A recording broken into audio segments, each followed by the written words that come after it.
And I'm here with my lovely and beautiful wife, Dr. Alicia Watkins. How you doing today, babe? I'm doing so great. How cool we got video pillow talk this time. Yeah, we decided to go ahead and do the video thing. I hope that that's okay. I hope everybody appreciates that. And God bless you all for joining us. I hope that we can have a conversation that benefits everyone and allows us to grow. In case you don't know, Pillow Talk is a place where I get together with my therapist wife, and I'm a finance professor. And we talk about issues in the black community, and we try to talk about them in a way that is going to help us grow, help us get smarter, be a little bit blacker, and also have some fun. And as you come in, please hit the thumbs up button, thumbs up, share, subscribe, everything else. And also, Dr. Alicia is a licensed therapist and a full professor of social work, and her website is coachingwithdralicia.com. So let's jump to the topic today. What's up, Dennis Spraggins? How are you? Shout out the city you're from. And if I see you, Eric Harris, I see you in here, I will shout your city back if I see your city. All right, so we're here to talk about this incident with this mother in Chicago who got into a situation with a man who was doing way too much. He decided that punching a woman was okay, and which we don't think is okay on this platform at all. I'm not a fan at all of the idea of a man hitting a woman.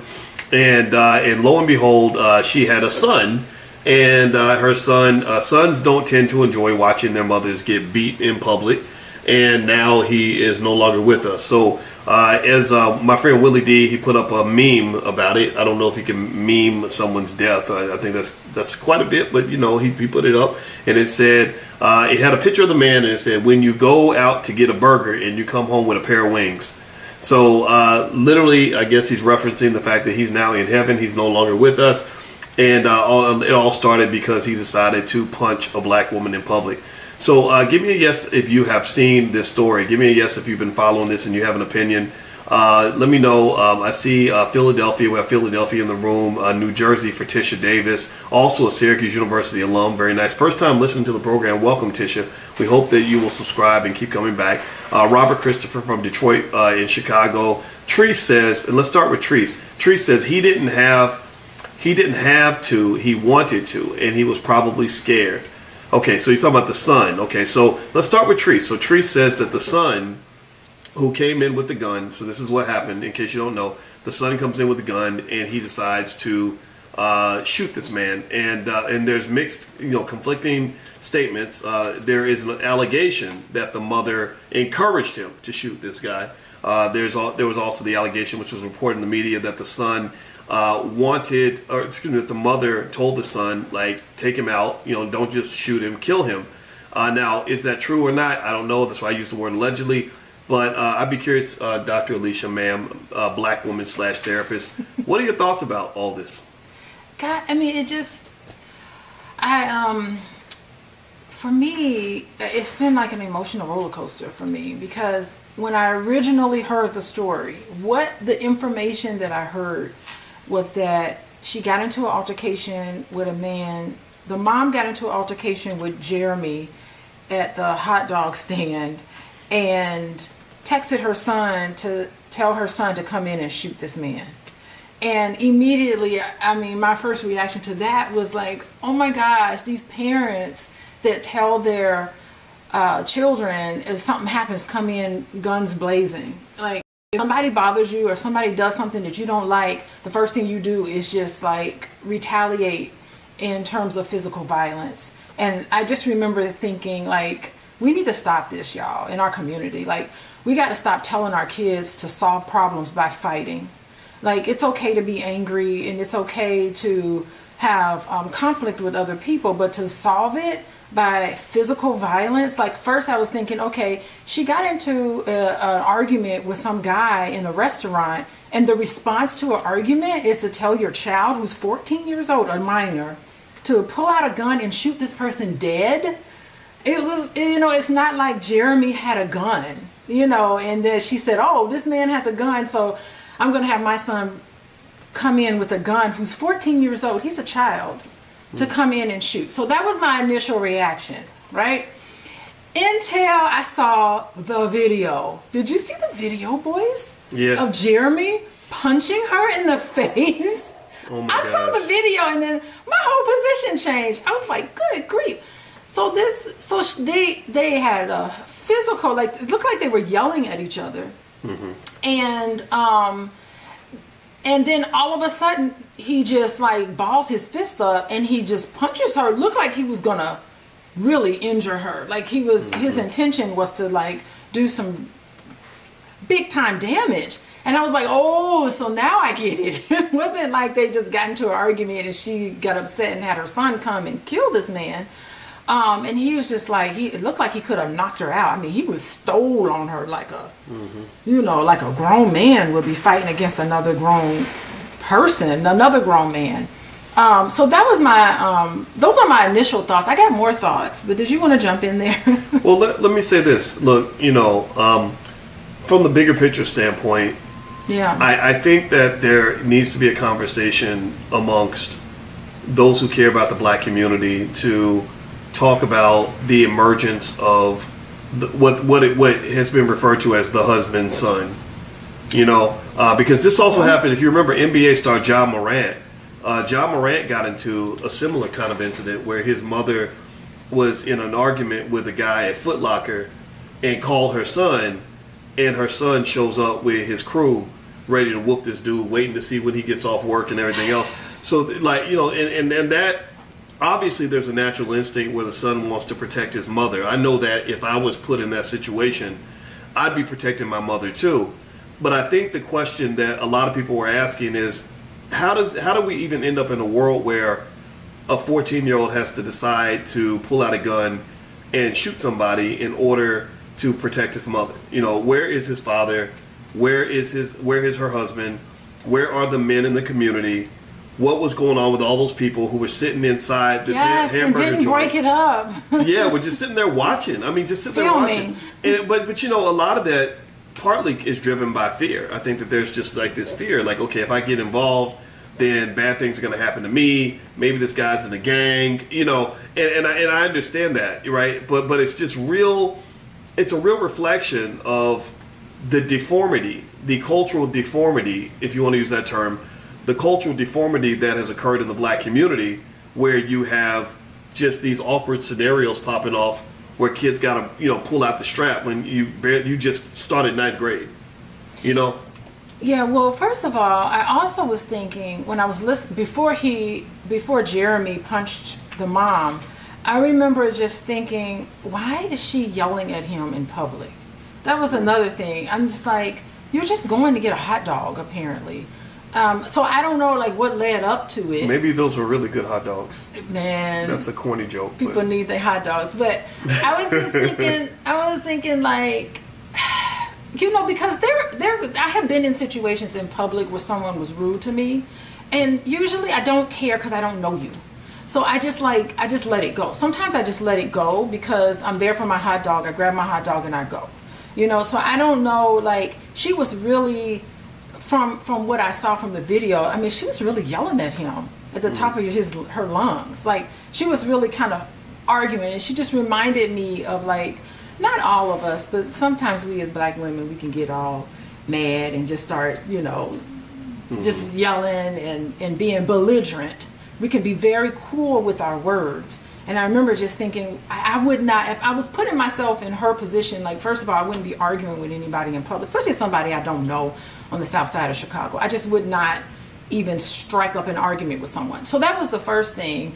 And then the second thing is, I would never in a million years ask any of my children, especially my 14-year-old son, to come and shoot somebody. Like, I wouldn't even put that in his head to say, I'm in danger.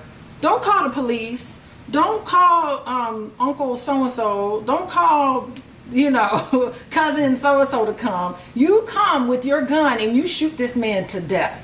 Like, there's never in a million years I would ever ask my child, even if I had a son that said, you can't mess with my mama like that, I would say, wait, you sit down, because I wouldn't want to put my son in harm's way. What if this guy Jeremy had a gun and said, oh, you're gonna shoot me? I'm gonna turn around and shoot you. What if it was just a big shootout in this place? Like, I wouldn't, for the love of my children, ever encourage my children, number one, to be violent, but number two, to protect me in that way. Like, I wouldn't even see a minor Because can you imagine, he just killed somebody, he's 14. The psychological damage that it has on him. I mean, he just took a life.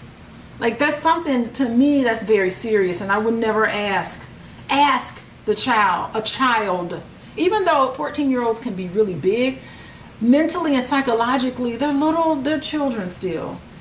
You know, and he's probably got to live with this for the rest of his life. I mean, I don't know, like, yeah, in some ways he's a hero because he protected his mother, but also in some ways, what are the ways in which he is psychologically damaged by having to have a life, a sentient soul taken from somebody just to be in that position? I'm humanizing this a little bit because when I saw the picture of this person and his own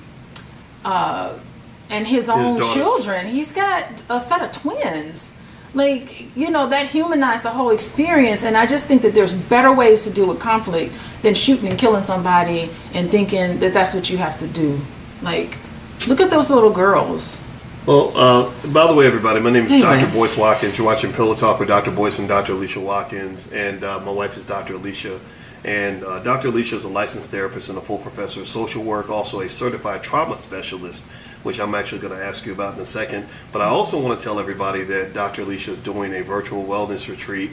Yes. And so if you'd like to learn more about this retreat and you have some healing to do, then go to draliciawellness.com. That's draliciawellness.com. Look at that. And me personally, I have a book called The 10 Commandments of Black Economic Power. If you go to BoyceWatkins.com, you can get a copy of that book. Feel free to go grab a copy. It's also an Amazon bestseller. Now, with that being said, here's what I thought about as it pertains to this situation with this little boy. I didn't like it. I didn't like it at all. And one dynamic that wasn't mentioned very much, you mentioned the idea, like, what if this guy had a gun and responded, or his friends had a gun, or his girlfriend had a gun? She'd be dead. The girlfriend be like a bloodbath. So hold on, let me make this point. So, you know, one of the other things that you got to understand, though, is that in a lot of killings, there's also a delayed reaction. You know, what people forget, and when we get into talking, this is why there's such a danger in the hip hop music that glorifies black people killing other black people, is people don't understand. If you're talking about killing somebody, right, you get into an argument with a guy, you say, hey, I'm going to pull out a gun and I'm going to end your life right now. You got to understand that that person is tied into a family. They're tied into a community. They have people that love them who will spend the rest of their lives never forgetting what you did to them. I have my best friend, Greg Wilkins, got murdered in 1995, 96. And 20-something years later, his brother is still thinking about that every single day. And my point is to say that, you know, there's a ripple effect when you talk about violence. So it's not just what might happen that day or in that store. Once you put your son in a situation, pay attention now, give me a guess if you're following what I'm saying. Once you put your son in a situation where he has killed another man, well, guess what? He will never, ever, ever, ever, ever, ever, ever for his entire life be able to walk down the street without wondering if somebody's going to run up on him and get revenge. Retaliate. Right, and get retaliation. And not just him, anybody in that family. The mother, the cousins, you know, and that's the pain, that's the tragedy of the violence virus, is that it just doesn't go away. Like when you go places where you know there's people killing each other, where you talk about Crips and Bloods, Hatfields and McCoys, or any other scenario where there's been this constant killing, it's hard to stop because people are like, oh no, we're not going to stop now because you traumatized me. And I'm using that word trauma specifically because I know you're a certified trauma expert. So because you traumatized me, oh, it ain't over yet. It ain't over now. And like, no, I'm not declaring no peace. Because I don't have peace now because you took somebody I love, and you might have done it 20 years ago, but I'm still thinking about it every day. Last example I'll give, and then I'd like to get your take on just the trauma aspect of it all. Larry Miller, a great friend of ours, you know, the former CEO of the Air Jordan brand, a really smart guy. He wrote a great book about incarceration, and he talked about what got him sent to prison the first time. And he talked about the fact that he killed somebody when he was 16 years old. Larry is 71, 72 years old. So this happened over 55 years ago. Do you know that when Larry was telling that story over 50 years later, that guy's family still came out to confront him about that? 50 years later, half century later. So this doesn't go away. Her son, to some extent, has almost been sort of hit. This is going to be a shadow over his existence until the day he dies. Yeah, I mean, it's like being a combat veteran. You know, somebody who's killed somebody back in Vietnam, and they're 80 years old, and they still experiencing it. They still relive it in their sleep and re-experience it and wake up in the middle of the night every time it's 4th of July is coming up. Every time it's 4th of July and you hear firecrackers. I mean, it's trauma related to combat veterans right here in our neighborhoods. And so yeah, that's what happens when you live in pain from decisions that you make. Well, you know, gun violence causes trauma. One thing that, and I don't know if y'all know this, but Alicia is a certified trauma expert. And one of the things I learned when you were getting your trauma certification is how trauma affects us so heavily and so deeply. And like, so now whenever I watch, whenever I see something like the BET Awards and you see people acting crazy and ridiculous and ghetto, I think about trauma. Most like we bond around trauma. Black people love to brag about how much trauma they've had. Like, in fact, we almost believe. Give me a yes if you've ever seen this. But you know, we almost feel like if you're black and you haven't had trauma, like your upbringing wasn't absolutely horrible, that you ain't really black. You know, you know how Joe Biden said, if you don't vote Democrat, you ain't black. Well, there are people who really believe that if you haven't been traumatized out of your freaking mind and literally doing all kinds of crazy stuff just to cope with all the pain that you experience on a day-to-day basis, well, you ain't really black. You ain't really gone through nothing. I don't like that. I don't like the trauma Olympics. That's what it feels like. The TO, trauma Olympics. What do you think? Yeah, well, the thing is that if you don't deal with your pain, you're going to suffer. And the issue with life is that pain is inevitable, but suffering isn't. And one of the offshoots of trauma is a dysregulated neurological system. And I think this example is the perfect illustration of Jeremy and this mother being dysregulated. They were yelling at each other. They were raising their hands. If you see the video, Jeremy's balling his fist up. Like, that picture of him with his daughters, that's the real Jeremy. You know, that's the loving father who cares for his children, who has probably, you know, a mom, a dad, brothers, sisters. He's a cousin to somebody, an uncle to somebody. That's the real Jeremy. That picture of him, look how beautiful. I mean, that picture is beautiful. But when you've dealt with trauma and you haven't dealt with it effectively, your system becomes dysregulated very easy. So here's this lady yelling at him, and he's like, "Say one more thing, and I'm gonna punch you." You know, that's how you know. Say one more thing, and I'm gonna punch you. And she said one more thing, and he punched her. You know, and then that tells you you're dysregulated. So that's the biggest thing, and that is something. The very first thing we're going to talk about in my retreat is how to regulate your body so that you don't end up in situations like this. Yeah, and by the way, some of you are asking about Alicia's retreat. It's going to be virtual, so you can do it from the comfort of your own home. If you have some trauma you want to heal from, I encourage you to consider it. Just take a look. You can go to draliciawellness.com. I'll put it in the chat also so everybody can kind of see it. It's draliciawellness.com. And Quincy, if you can put it on the screen, because I really think that as black people, we absolutely must, you know, sort of deal with that. Because you're right. You know, one of the things I also learned, again, because I listen to you. She thinks she thinks I don't listen, but I do. I listen a lot. And you talk a lot about that, you know, about what trauma does to your body, what trauma does to your decision making, how it can cause you to just be triggered by things that are not necessarily worth being triggered over, right? Like, and you know, once you get triggered, you're going to say and you're going to do things that you're going to later regret, and it could be deadly. Yeah. And you're not setting a good example. Nowhere along this entire story with Jeremy and this mom and son, nowhere is there a lesson on how to deal with conflict. Nowhere is there a lesson on taking deep breaths and calming down and taking a moment to stop and think about things. You know, nowhere is there Nowhere is there humanity or love for, I feel horrible because I'm sitting here looking at these the submarine memes and I'm laughing at them because they're really funny. And it's called a submersible. We all know that story, but I have to stop and think and be like, there are 5 families. There are 5 people in that submarine that their life was wiped out so fast they didn't even know what hit them. I mean, that's got to be absolutely devastating can you imagine the wife and the mom? You have all the money in the world and here you are missing somebody. So people can be taken from your life instantly.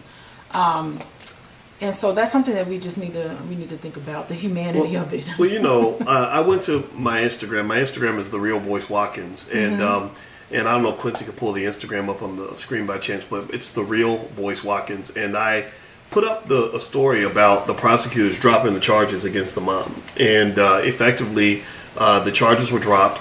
And and I wanted to see what people in the chat had to say. Right, I always want to hear what intelligent Black people have to say because I think that we should be leading the world, people like us. And one of the things I found was that there's just a lot of division. The general themes I saw, and I'll read some of your comments in a sec.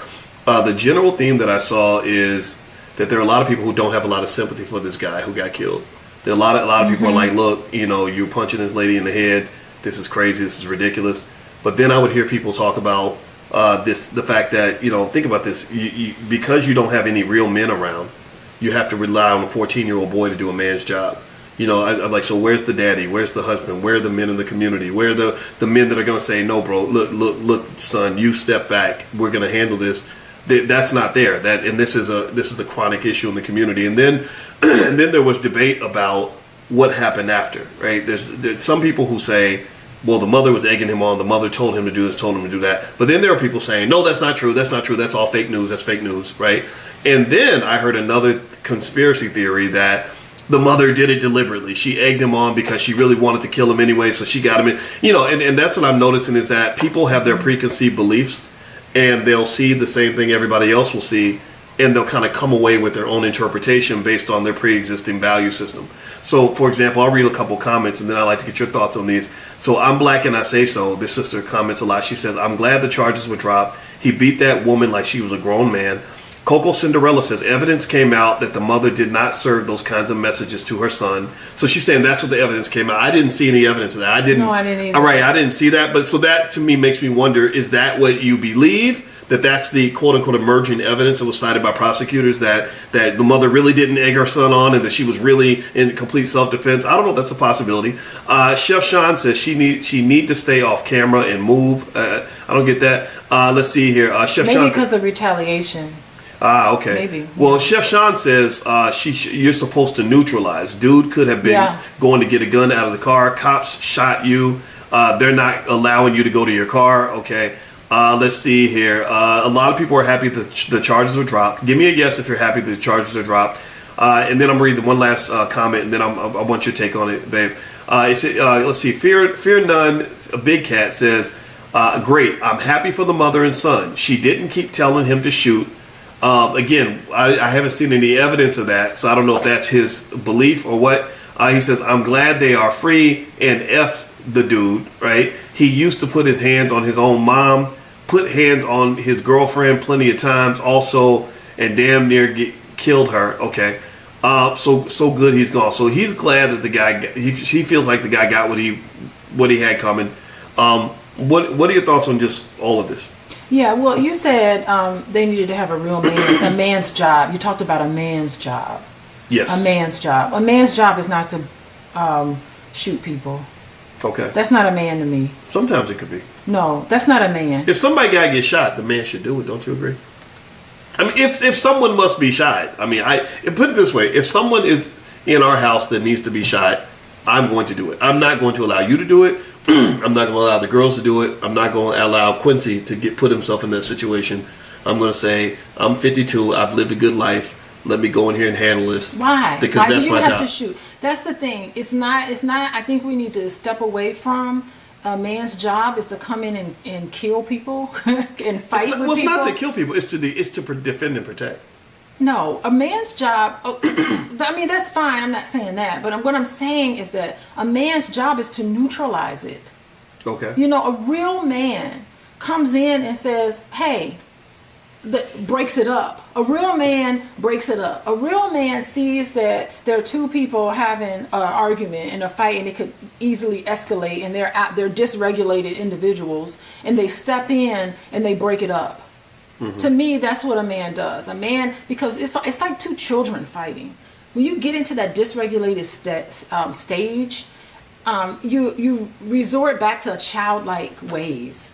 You know, okay. Where you just fight. Like, it's almost like a toddler. I remember my kids would just, they would get mad at each other, and first thing they do is launch at each other, and they ready to throw stuff at each other. But I'm an adult. You know, I'm a parent. And as parents, we teach our children better ways of dealing with your anger, okay? Or better ways of dealing with things where it's a teachable moment. You separate everybody from each other. You have a conversation. Okay, everybody, let's just relax. Let's calm down.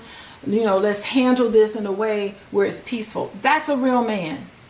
That's protecting. Okay. To me, that's protection. That's keeping everybody straight, making sure everybody is okay. That's what protection is. Okay. And I do think that if the mother actually said, come on in here and shoot this man dead and shoot his girlfriend dead, if she said that, that's murder. Mm-hmm. That's like first degree murder to sit there and do that. And yeah, I know you're upset because someone punched you. You know, and we could go back and forth about that. But to actually call out and to say, shoot this person dead and shoot their girlfriend dead, I just think that's a little extreme. Okay. All right. So I hear what you're saying, right? And I think that ideally I would have liked to have seen this get dealt with in a way that didn't lead to any loss of life, right? And I think that would have been possible had there been a man in the vicinity strong enough physically to overtake this guy, tackle him, get him to the ground, right? Because, you know, the gun did not need to be introduced into the situation. Didn't need to be. However, the reason the gun needed to be introduced is because there was not a real man in the building strong enough to deal with him. So the 14-year-old boy is saying, somebody's beating the crap out of my mother. What do I do? Well, guess what? I'm 14. You punching my mom in the head. I can't whoop you physically, so pop, pop, pop. You're not going home that day. So that's my logical, way of seeing these things. Now, here's what I think.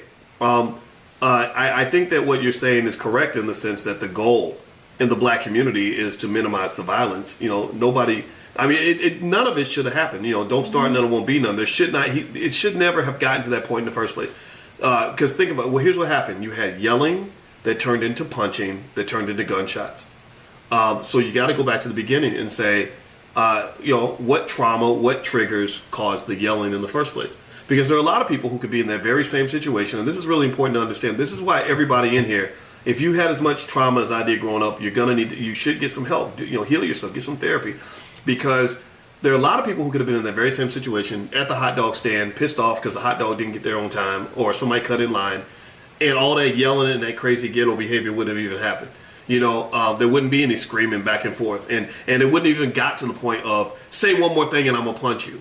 Right. So I think that to look at that whole situation, you got to reverse engineer that and say, how do we even get into these awkward situations in the first place? And that's how you solve the problem. You got to go to the root of things. And you also have to go to the root and say, how do we get to a community where young men are raised to even think that it's appropriate to punch a woman in the head because you're mad at her? Like that right there makes me say, violence. Okay, who raised you? What were your primary male influences? Because I could tell a story about that. You want me to tell a story? Go right ahead, Boyce. It's a story. It makes me vulnerable. It's a story. So imagine this. It's the 8th grade, and I'm just now becoming a man. I'm still a little boy, but I'm kind of becoming a man. I hit puberty. Well, there was this girl named Big Becky. And Big Becky, the Big Becky was story. the Big Becky story. So I got to hear your stories about how people should never have to fight, and you got to hear my story about Big Becky again. So Big Becky, literally Big Becky intimidated me because I was maybe 5 feet tall. Becky's like 5'8". I'm weighing about 120. Becky's pulling a good 170. Becky decides she wants to fight me, so she physically grabs me. So I respond, I retaliate, and I'm responding honestly out of fear because Becky was a big old white girl. She was a white girl.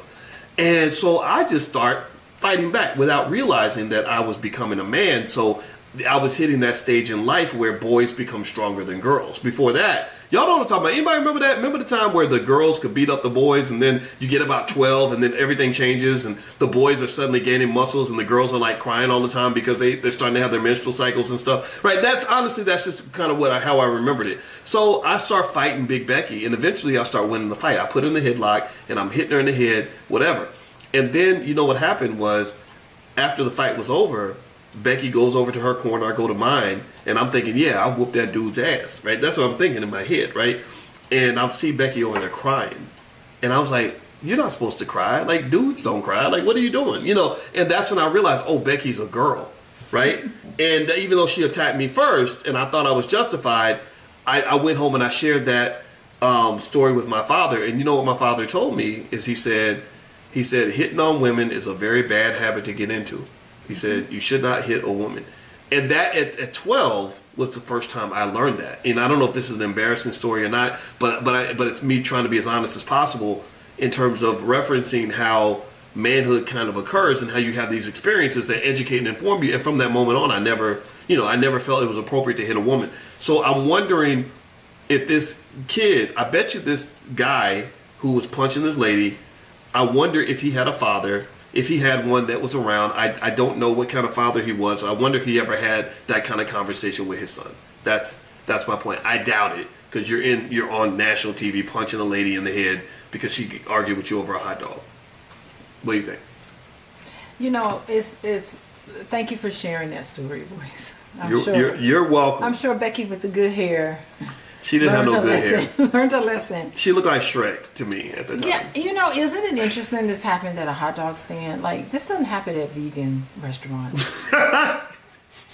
This doesn't happen.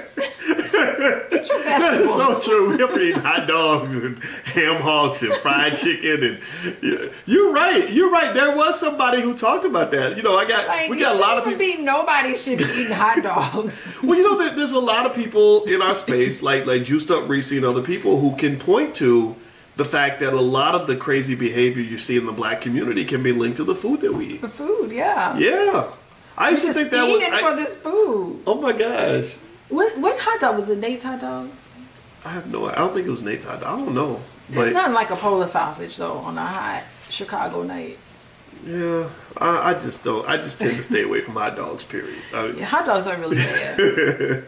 Yeah, but I think that's a valid point, though. Yeah. You know, it's kind of and I think that this topic in the story got people's interest because I think for a lot of us, it's so relatable, and it was a reminder of the culture that so many B1 people are trying to walk away from.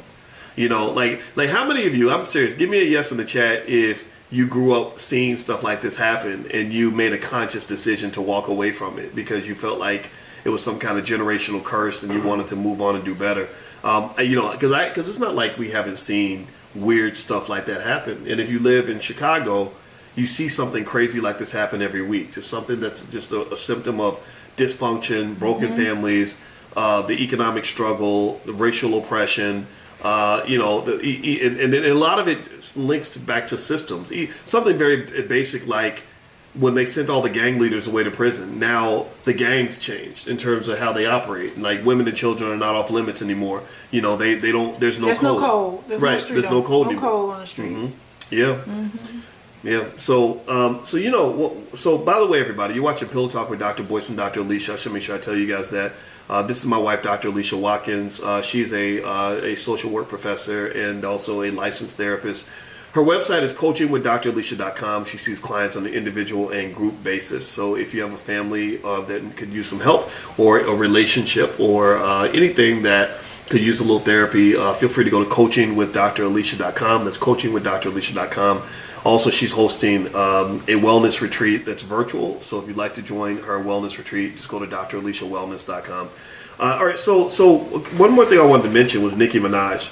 So after this happened, so after this sister Carlicia Hood, I believe that's her name. Carlicia, okay. I believe it's Carlicia Hood. Okay. After it was over and the charges were dropped, she files a lawsuit against the city and says, you know, you falsely arrested me and my son. And she's got her attorneys on fleek, and they're ready to go get this money. And then Nicki Minaj comes out and says, I'm going to pay for the son, the 14-year-old, to go to college. And here's what she says. It's on the screen. If you're on Spotify, you won't be able to see this, but I'll read it to you. It says, that 14-year-old boy that backed that hammer out when that grown-ass man was punching his mother in the face as if she were a man is a true hero. If he wants to go to college, I'd love to help. It's what any son should have done for their mother. She raised a dope kid and should be so proud. Also, God knew before she knew that she'd attacked that day and made sure they had protection on deck. God is good. God is good. He had a gun. That's protection. Which he pulled that hammer out. He pulled the hammer out. Must be the gun, right? Yeah, that's the hammer. Because I think gun is probably like gun. a trigger word on Twitter. Probably. That'll probably get the. But she's a rapper. She has creative ways to say gun. So Rappers creative. rappers know a million ways to say. Okay. To talk about their vagina. They know a million ways to talk about killing other black people, and they know a million ways to talk about wasting money, stuff like that. So, yeah, but Nicki Minaj, I think, is one of the good ones. Oh, Nicki's very. She's talented. one of the good ones. I do. Now I see this. Like I'm reading this tweet here, and I can see where she's coming from. She's seeing it where this child came and was like, and was a hero in the story and protected his mother and did what his mother asked him to do. Mm-hmm. You know what? I can see that. I could definitely see where she's coming from with that. You know, I personally would never want my child to do that for me. I would never want that to done. But if my child rescued me from somebody who could possibly punch me, because you can punch somebody to death, and have like traumatic brain injuries from being punched. Yeah, I mean, I can see how this little boy was a hero in the story. Well, I want to ask the mothers out here. You know, if you were getting punched by a grown man, and your 14-year-old son Came and protected you. was nearby with a gun, would you want your son to get involved and shoot and perhaps kill that person? Like, Probably how not. would you? You know, and I ask mothers that question because that's a conflict, right? On one hand, on one hand, you know, you want that protection, but on the other hand, I'm going to just go ahead and say that I think that that's a job for a grown man to protect the family. I don't think that. I think it's very unfortunate that we have scenarios where we have to have husbands, sons out here that are doing the job that I believe the father should do. I don't think, and I get it. I think what Nicki said is fine. I think Nicki is kind of right in the sense that, you know, it's like, yeah, you protected your mom. That's great. But, you know, why are we in that situation? Why are we, you know? Well, it's not out of the question that, suppose she is married to the father. We don't know this. But suppose she was. Like, it's not out of the question that I'd go and pick up a hot dog and take my son with me. Right. Take my son along. Like, I don't necessarily have to. Like, when I go. That's true. When I go and get hot dogs, or if I run to Portillo's, you don't come with me. That's so true. I come in there and it's just me and Quincy. We're in Portillo's, but Quincy's about twice as big as both of us. So, you know. And I mean, from the eyes of a 14-year-old. And you see your mom possibly getting injured like that, I could see in the eyes of a 14-year-old from his perspective, it's like, I needed to protect my mom. Like, I needed to make sure she was okay. And you know what's interesting? I mean, I think what if he came into that hot dog stop and just shot in the air? Like, what if he came in there and just shot in the air and said, "Hey, cut it out or I'll shoot you"? Yeah. And the man was like, fine. And then, or he called 911. No one called the police until afterwards. That's because everybody was too busy pulling out their damn cell phones. Too busy pulling out their cell trying phones. to go viral on Instagram. So, it's like, call the police. You know what? I wonder if the police department, I bet Chicago Police Department got enough stuff on their hands. They'd be like, wait, tell the story again. They were like, man, drop the charges. We got bigger fish to fry up in here. Then to be prosecuting a mother and son who was like defending themselves from this violent, out of control person. You know, the police department was like, dude, we got real murders here. We real first degree murders. Just let this go and let's just go on with our lives. I bet the police department's getting such a, you know, bad rap in a lot of ways. They can't win. well, you know, let's say this too. Like, we cannot make the assumption that Carlisha Hood is a single mom. Yeah, we don't maybe know. she's not. You're right. So your point is well taken that maybe, she just happened to not have her husband around that day. I can say this, though. I think that we can't make the assumption that everybody would have handled this situation in the same way, right? And that there's not room to kind of say, does it always have to end with somebody dying? Does it always have to end with a 14-year-old possibly getting life in prison or something? Does it have to end with everybody being traumatized? But also, part of me as a black man is concerned and ashamed that you have this scenario where I think black men have to really sort of consider the fact that, your women are not protected, and the world knows your women are not protected, and they're not protected because, we're not necessarily stepping up the way that we should. But then at the same time, though, we've convinced a lot of women that they don't need a man's protection. And when you say, you don't need a man, then a lot of men are just going to believe you. They're going to say, okay, well, you got it. You got this. Okay, you don't need me. All right, well, I'm out. Well, what would make a woman say, I don't need a man? I mean, in a lot of ways, that's a reaction to men not being there for them when they wanted them there. Yeah. It's just like, God, this man let me down. He didn't come through for me like I wanted him to. And it's not happening just once. It's happening on a consistent basis. So, yeah, it makes sense that a woman's just going to say, you know what, then forget it. I don't need him. It's not, deep down inside, you do. Right. I'm not saying that I'm saying that, but I know I'm saying that women who do say that, I see it, of course, coming from a place of pain.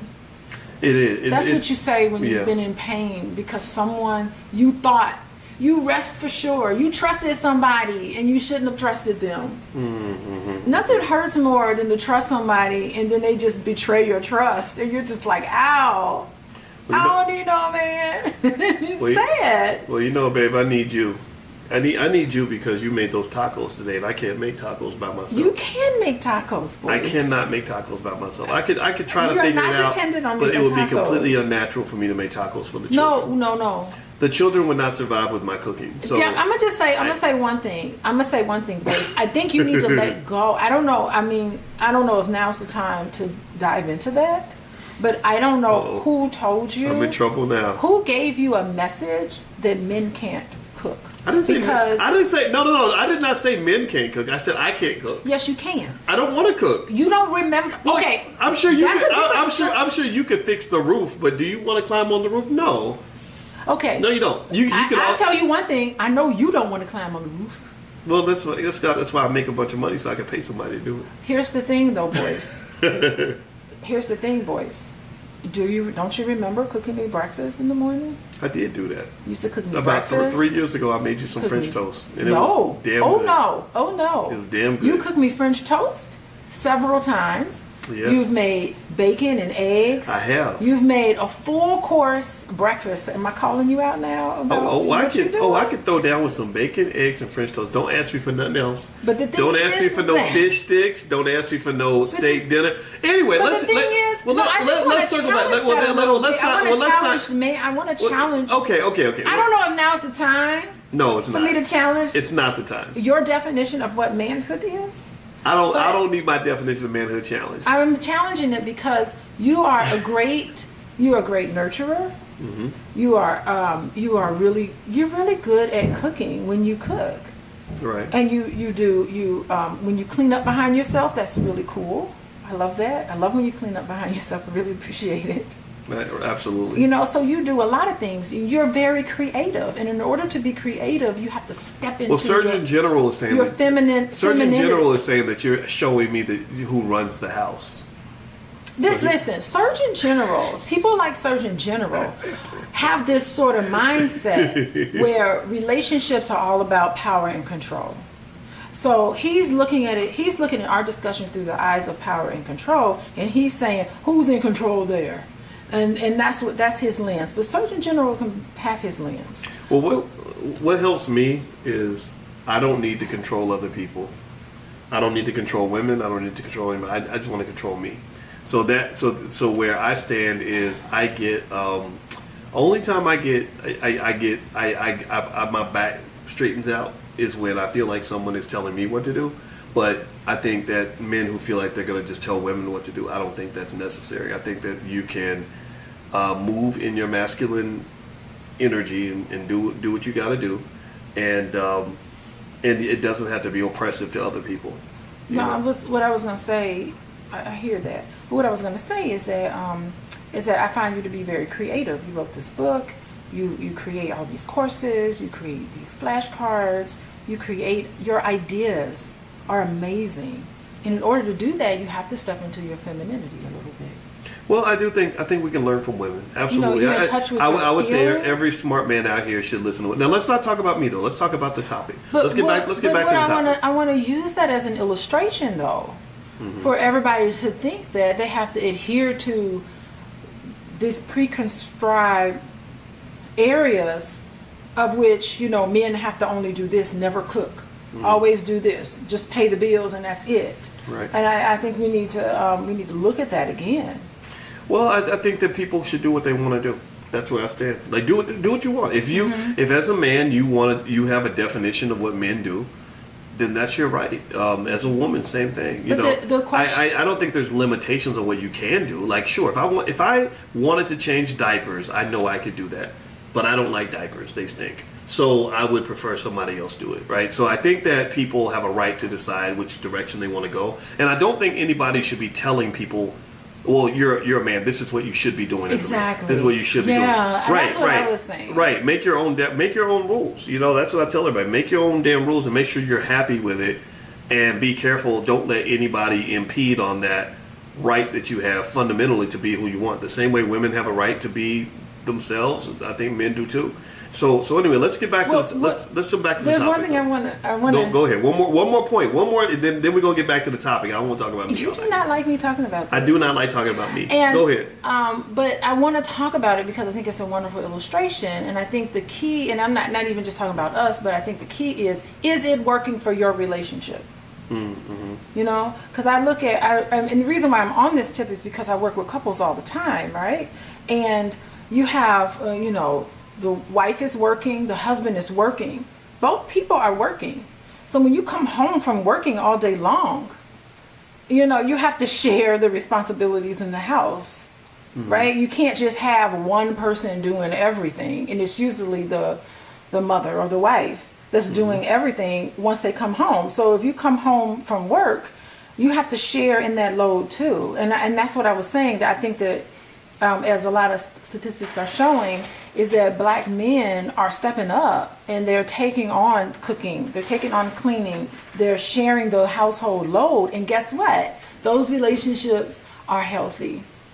That's all I want to say. Right. Well, okay, that's a good point. But I also think I would say to all the men, man to man, do you.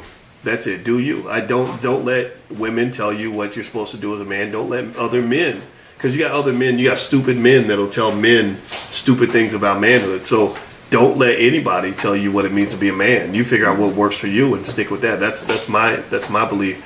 Now, the last thing we'll cut off. And by the way, you're watching Pillow Talk with Dr. Boyce and Dr. Alicia, where sometimes we dive off into other topics other than the topic at hand. Well, I thought that was important to I think it was very important. Speak about. It was very important, babe. But anyway, Dr. Alicia Watkins is a licensed therapist and a full professor of social work. So if you want to take a look at what she does, just go to coachingwithdralicia.com. That's coachingwithdralicia.com. All right, I'm going to let you get the last word. Okay, so what can we take away? When we were talking about this scenario in Chicago of this man, punching this lady in the face and her son pulling out the gun and shooting him. I mean, what is there anything we can learn from this, or is it just a matter of having separate opinions? Because on my Instagram, which is the real Boyce Watkins, I noticed that the community is just divided, and I think that they're divided because there's so many trigger issues that people saw when this incident took place. What would be some takeaways that those who want to break away from generational curses can take from this situation that can make us all better people at the end? Yeah, I mean, I don't think one perspective either way is better than the other. It makes sense to me. I mean, can both sides of the issue, can they both be right?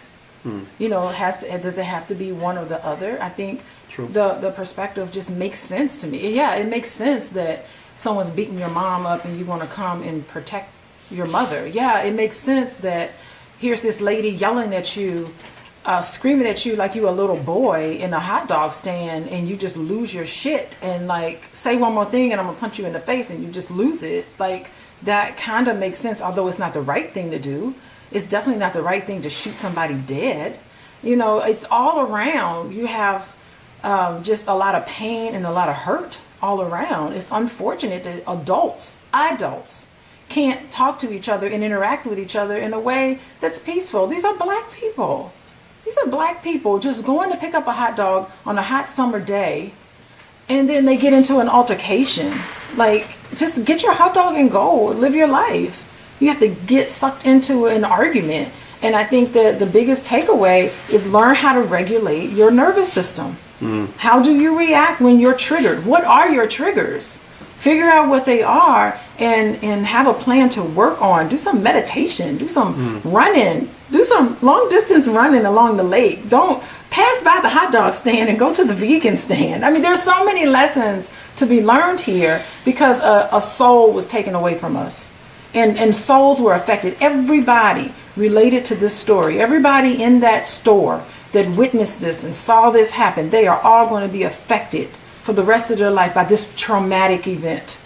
Well, I know one thing. I remember the last time I did have a conversation with Russell Simmons, he was talking about how he was coming to Chicago to work with some of the kids on some of the stuff he's doing, you know, in terms of yoga and meditation to help with conflict resolution. And I think that you're right about that. I would encourage anybody listening in terms of practical information you can apply is just know that there are therapeutic techniques to help you calm down so that you don't ruin a good relationship because you're mad, or you don't do something that's going to get you sent to jail. And you have to really ignore, you know, some of the influences of society that tell you like, oh, don't let them punk you out. You need to teach them a lesson and do this and do that. And next thing you know, because you hear people say that, they'll be like, oh, I'm going to go to jail today. I'm going to go to jail. You know, white person calls you the N-word. Oh, I'm going to jail today. Right? No. Well, why would you want to go to jail today? Because you're going to suffer for the rest of your life now. You know, so, don't listen to other people. Find a process, and calm your ass down. Just like when you and I were talking about when we went to Taylor's dance competition, that white lady was ordering me around. Let me tell you, we got yelled at by so many white people at this dance competition. I was triggered. That lady told me what she was like. Put your camera down. You didn't. I was like, no, you didn't try to tell me what. Here's the thing. Oh my God. The thing is that had that lady just yelled at us the entire night, it may have been easier to bear. But like as soon as we stepped our foot at that dance competition, you made a mistake and turned into the golf cart lane, and that man yelled at us. Then we were looking that didn't bother me because it didn't bother you because it was the first thing that happened. Well, he didn't yell at me. He just kind of gave me a look, like what are you doing? And I can ignore. I'm talking about when the lady. I'm talking about when the. No, but wait. Let me go through the whole day though. You got yelled at several times. I got yelled at once. Okay, go ahead. Can I please go through the whole day? So not the whole day, baby. We ain't got that much time. Go ahead. Yes, people want to hear the whole day. You want to hear my whole day. So we got yelled at then, and then we're looking for parking, and we think this car is coming out, but come to find out the car wasn't coming out. And so the car behind us got impatient and drove around, and then you drive off, we almost got into a car accident, a little fender bender there. And then the person got yelled at us. I feel like we got yelled at twice before we even walked into the place.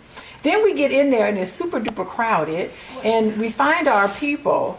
And then as we're walking, remember we couldn't get in, but anyway, we're walking, some lady yells at us and it's like, that's my daughter dancing, and we were like in front of her. Remember, she was talking to you. I did not hear that lady. Well, but I just wanted to say the reason why she was yelling. Alicia has never been in a fight, y'all. So Alicia ain't no fighter. Nobody. Me, I've been in many fights. I don't fight nobody. Me, I grew up old school where you have a bully that's punching you in the face every day, and you realize that you're gonna have to bleed to make a point. That was my experience. Okay, go ahead. I just want to say, you told your Becky story. I'm gonna tell this story. So then we're walking to our seats, but she got upset with you. She was mad at you because you walked in front of her. Oh, so, I didn't care. Of course you don't care. Yeah, because it was like the third time we got yelled at that day. Right. So we go and we sit down, and then finally, when Taylor gets up there to dance, and you're not supposed to take pictures, But people take pictures all the time at that thing. But let me tell you, we had not only one lady, we had about 4 or 5 different dance moms that yelled at us. I got yelled at once. I remember, I did not get yelled at several times. I got yelled at once. And the one time I remember was when the lady told me to put my camera down, and I told her to fuck off. I didn't say it in so many words. I just looked at her like, no, I'm filming Taylor. I want to, hold on. And then the lady kept coming. Then she said it again. She said, put it down. I said, no. And then she said it again. And then here's what happened. This is my lesson, right? Alicia was gonna give you the therapist perspective. I'm gonna give you the real black man perspective here in terms of the traumatized black man point of view. That's what I was gonna say. So by the third time, I remember I started to get elevated, and my first reaction was, oh hell no. I went into oh hell no mode, where literally I was about to I do the comment. Yeah, see, that's so funny. So I literally was like, yeah, hell no. And you know what happened is I felt myself get elevated, and I said, let me get up and move away from this person so I don't embarrass the family. Okay. So because I did not want to ruin, our little girl's big day, right? But that's an example. My point is to say that when you get in those situations where you're triggered, you got to know it and know how to walk away from the thing that's triggering you. Okay. Go ahead. So I would just want to say that when you're filming during dance competitions, the dancers who are dancing can get disqualified. And how many dancers got disqualified that day? I want to know. Okay, but that's the policy. That's the policy, Boyce. And so that's what the lady was trying to explain to you in her. She was definitely being Becky. If y'all have kids in a dance competition, how many of y'all would still take a picture anyway? Give me a guess if you would, even if you at a graduation and they tell you not to cheer when your baby go across the stage. I don't cheer. How many of y'all see? She don't cheer. I will. I'm going to cheer. That's why you don't invite. I'm going to cheer. Exactly. Okay, so what I want to say, if I can finish, that's why you can't take pictures. So that's why I don't take pictures. And what happened was, not only did that lady yell at you, but there were a bunch of ladies yelling at a lot of people. But you were the one that was dysregulated. You became dysregulated. You were mad, and I understand. I would be mad too if I were you. Yeah. I mean, it's the reason I brought it all up was mainly to just say that, I think that when you get into a situation where somebody's going to bring the worst out in you, you got to get away from that person. Now, what if that lady kept yelling at you and then you just punched her or something? And I wouldn't do that. You wouldn't do that. I would never do that because I think that would be highly inappropriate. It would, and the thing is that as a man, I know that my behavior would affect other people. Now, here's the thing. I'm going to admit, I wasn't convinced that she was going to get disqualified if I took a quick snapshot. I'm sorry. I wanted to take a couple pictures. I wasn't filming the whole thing. I just filmed like 10 seconds at a time. And nobody got disqualified the entire day. There were hundreds of kids, dozens of dance routines, hundreds of parents taking pictures and video. Not one single child got disqualified. So I think those rules are bullshit. I think they just say that just to scare people. So I don't know. I've never seen it be enforced. But that is the stated rule. Yeah, right. And I would just dare to. I know you don't like rules. And I would dare to say that if they disqualified the one black girl in the whole damn competition, then guess what? I turned into Al Sharpton that day, and I started screaming about racism. Right, so long story short, she won she became national champion. By the way, she did become national champion. Yeah, so we were very proud of her. So anyway, so by the way, everybody, thank you all for joining us on Pillow Talk with Dr. Boyce and Dr. Alicia Watkins. My name is Dr. Boyce Watkins, and this is the conversation where we try to have intelligent conversations, but then sometimes she says something that don't make no damn sense. And what do I say that doesn't make sense? I'm kidding. I'm joking. Don't start with You're me, the Boyce. Therapist. You're always right. Yes, dear. So No, anyway, I wanna know. Anyway, if you'd like to learn more about Dr. Alicia and the work that she does, you can go to coachingwithdralicia.com. That's coachingwithdralicia.com. If you'd like to also take a look at her wellness retreat, it's virtual. You can do it from the privacy of your own home. Just go to draliciawellness.com. That's draliciawellness.com. boycebook.com. My name is Dr. Boyce Watkins. My new book is called The 10 Commandments of Black Economic Power. If you want to see my book and get a copy or anything like that, you can either go to Amazon or BoyceWatkins.com. I also have financial flashcards for kids and all kinds of stuff. So I hope I'll also see you all at the All Black National Convention, which it's going to be in Atlanta. You can go to allblacknationalconvention.com to learn more, and I put stuff also on my website, so it's all on my website. So have a good night, everybody. God bless you. Thank you so much for listening. Bye, We will see you everybody. soon. Take care now. Bye-bye.